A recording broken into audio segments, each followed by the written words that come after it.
Sir एक real estate से related question था कि जो प्रॉपर्टी का अभी गवर्नमेंट बना रही है सबका, तो रियल एस्टेट में जो भी ज़्यादा वैल्यूएशन है ना, उसमें आज की तारीख में भी कैश में बहुत ट्रांजैक्शन होते हैं। तो प्रॉपर्टी कार्ड बनने से उस पे कुछ इफ़ेक्ट आएगा? एक तो ये क्वेश्चन था। जितना भी पैसा जो पॉलिटिकल जो पैसा होता है वो कहीं ना कहीं रियल एस्टेट पे आप आराम से पार्क कर सकते हैं, ये हम सब समझते हैं। पहले हालांकि गोल्ड के ऊपर भी कर सकते थे, मगर गोल्ड में हम मेजरली इंपोर्टर हैं। सिंस हम गोल्ड को इंपोर्ट करते हैं, तो गोल्ड को अगर हम गोल्ड के अंदर अपना ब्लैक मनी पार्क करेंगे तो कहीं ना कहीं उतने गोल्ड अवेलेबिलिटी भी होनी चाहिए जिसके कारण हमारा इंपोर्ट का बिल हमेशा महंगा हो। बट रियल एस्टेट तो ऑलरेडी हिंदुस्तान में अवेलेबल है, तो अगर हम रियल एस्टेट में उसी पैसे को यूटिलाइज कर लेंगे, चीप लैंड खरीद के और सर्कल रेट से जो मर्जी हो, क्या फर्क पड़ता, तो वो कई सालों से इसलिए पैसा पार्क रहा।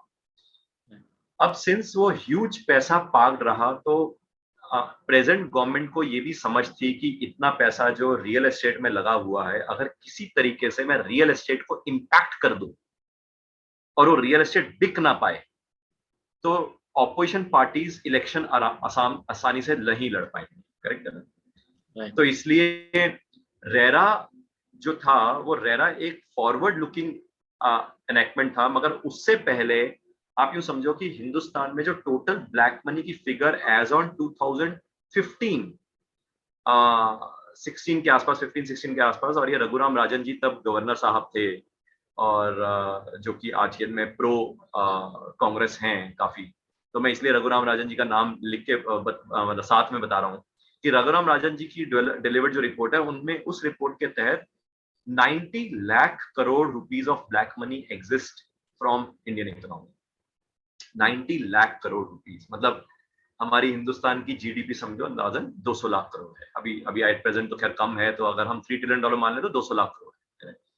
अब 90 लाख करोड़ का ब्लैक मनी, उसमें से there was a rough figure of 5% which was in the form of cash, जो कि 4.5 लाख करोड़ की फिगर थी। मगर आप ये समझो, और इंटेलिजेंट माइंड से आप समझ जाओगे कि अगर 90 लाख करोड़ का ब्लैक मनी है, तो कायदे से मेरे को वाकई में पता नहीं होगा कि इस ब्लैक मनी का कितना हिस्सा ज्वेलरी में होगा, कितना आपकी जेब में होगा और कितना रियल एस्टेट में होगा। मैं एक एस्टिमेट लगा रहा हूँ। हाँ, मेरे को ये तो पता है कि 90 लाख करोड़ का ब्लैक मनी है। कैसे? क्योंकि जितने मैंने प्रिंटिंग ऑफ नोट कर रखे हैं और जितने सिस्टम में है, और बाकी जो गायब है वो एक तरह से जो कि मैंने रिकॉल नहीं करे, तो black money. Black money, right. अब वो ब्लैक मनी जो है वो एक तरह से चाहे जैसे मर्जी रूप में होगी, तो मैंने एक रफ कैलकुलेशन सोचा कि उसका एक रूप कैश में होगा जो कि 5% होगा, जिसके ऊपर हमने कहा कि सबसे पहले किसी आदमी का सांस रोकना हो तो पहले भाई ऑक्सीजन हटा दो। तो अगर किसी आदमी का पहले बैकबोन तोड़ना हो, रियल एस्टेट तो बिकेगा, शेयर बिकेंगे, म्यूचुअल फंड बिकेंगे, और म्यूचुअल फंड और शेयर में तो ब्लैक मनी होगा नहीं, नहीं। मैं डब्बा ट्रेडिंग करता हूँ, तो हाँ, डब्बा ट्रेडिंग को इम्पैक्ट करने के लिए भी कैश चाहिए, राइट, है ना? और रियल एस्टेट को अगर रोकने के लिए या ज्वेलरी को रोकने के लिए सबसे पहले तो कैश को हिट करना पड़ेगा ना। राइट। तो इसलिए कैश के ऊपर पहला इंपैक्ट किया गया 2016 में। हाँ, अब वो जो कैश का जो इम्पैक्ट था, उसका पर्पस यही था कि इसके कारण, उसका पर्पस ये नहीं था कि एक तरह से लोग कैश को कन्वर्ट करा के कहें चलो मैंने यार पुराने 1000 के नोट मैंने 2000 कर दिया, या 500 के नोट पुराने मैंने कन्वर्ट कर लिया वगैरह वगैरह। वो पर्पस नहीं था। पर्पस ये था कि एक तरह से इम्पैक्ट ऐसे जोर की लगा जाए कि उसके कारण एक रिपलिंग इफेक्ट रियल एस्टेट पे आएगा, और उसके कारण रियल एस्टेट एकदम से डाउनटर्न पे चलेगी, जो आप सारों को पता ही है।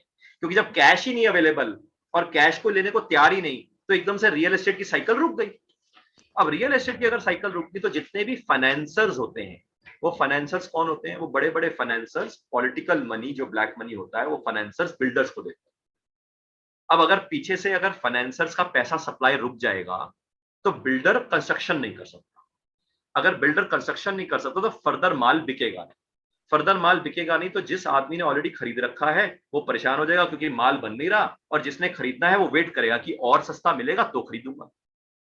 तो उसके कारण हमें इकोनॉमी में जॉल्ट दिखा, जो कि आप सारों को भी दिखा होगा। मगर उसका पर्पस हम और आपको परेशान करना नहीं था। उसका पर्पस ये था कि जो फाइनेंसर्स थे, जिनके पास पॉलिटिकल मनी था, वो जो कैश वाला मनी था, वो कहीं ना कहीं रियल एस्टेट में ना आए फ्रेश।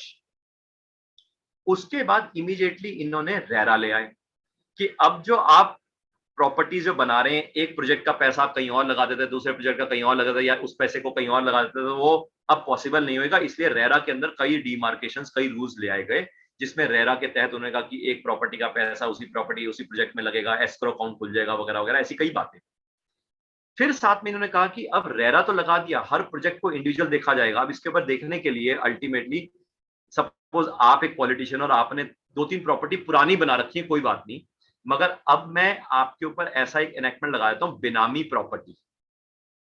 अब बेनामी में 2 चीजें होंगी, यानी कि जो आपने प्रॉपर्टी अपने हिस्से अपने नाम पे ले रखी है 3 प्रॉपर्टी, तो मैं कहूंगा भाई साहब ऐसा है कि पिछले कुछ सालों का आप मेरे को रिटर्न दिखा दो, व्हाइट में आपका कितना पैसा था, तो उसके हिसाब से मैं कॉरेस्पॉन्ड कर लूंगा इतने अमाउंट की प्रॉपर्टी हो सकती है या नहीं हो सकती।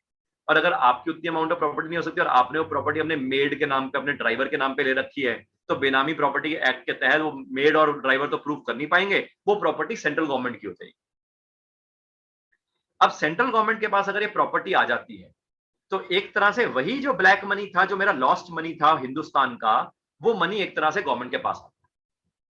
अब गवर्नमेंट उसको इनकैश कैसे कर सकती है? जब धीरे धीरे करके प्रॉपर्टी प्राइसेस बढ़ेंगे। यहां तक समझ आती है कहानी? अब मेरे को बेनामी प्रॉपर्टी एनेक्टमेंट हो गया, अब मेरे को प्रॉपर्टी प्राइसेस बढ़ाने हैं, क्योंकि अब तक का जो इंजन रोकना था, तोड़ना था, मैंने कर दिया। अब इसके बाद मेरे को सारी जितनी भी हिंदुस्तान की लैंड है, उस लैंड को मेरे को कहीं ऑनलाइन कहीं पोर्टल पे लाना पड़ेगा कि भैया लैंड है कहां कहां, और उस कॉरेस्पॉन्डिंग लैंड को म्यूनिसिपल लिमिट्स के अंदर और म्यूनिसिपल लिमिट के बाहर, क्योंकि म्यूनिसिपल लिमिट के अंदर है तो मैं शहर, टाउन, डिस्ट्रिक्ट की बात कर रहा हूं, उसके बाहर है तो मैं एग्रीकल्चर लैंड की बात कर रहा हूं, फिर उनके प्राइसेस का एक रेट फिक्स करना पड़ेगा, डिपिक्ट करना पड़ेगा, सर्कल रेट जिसको हम बोलते हैं। हालांकि अभी तक सर्कल रेट्स है, मगर वो डिसफंक्शनल है। वो जो मार्केट में जो रेट है और सर्कल रेट है, उसमें तभी तो ब्लैक मनी का हेर फेर आता है, क्योंकि स्टैम्प ड्यूटी उतने की लग जाती है वगैरह। जो ये जो प्रोसेस है, ये प्रोसेस 2016 में शुरू हुई। अब जाके जो लैंड रिफॉर्म्स आएंगे, लैंड एक्विजिशन बिल आएगा, और ये सारा जो एक तरह से सारा ऑनलाइन रिकॉर्ड्स आएगा, अभी भी इसमें आराम से 3 से 5 साल लगे।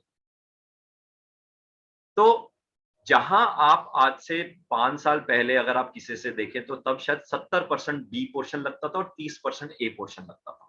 बी मतलब ब्लैक मनी और 30% आपका व्हाइट मनी। जब 2016 आया तो एकदम से भाई साहब उसके बाद what I understand today is may be it is vice versa, 30% and 70%, यानी कुछ रेशियो ऐसी चेंज हुई है, 30-40%, 60-50%, जो कि आने वाले समय में धीरे धीरे करके वो इंपैक्ट आएगा। So it will take some time. ये हो गया पहले सवाल का आंसर। आई होप आपको आंसर मिलता होगा।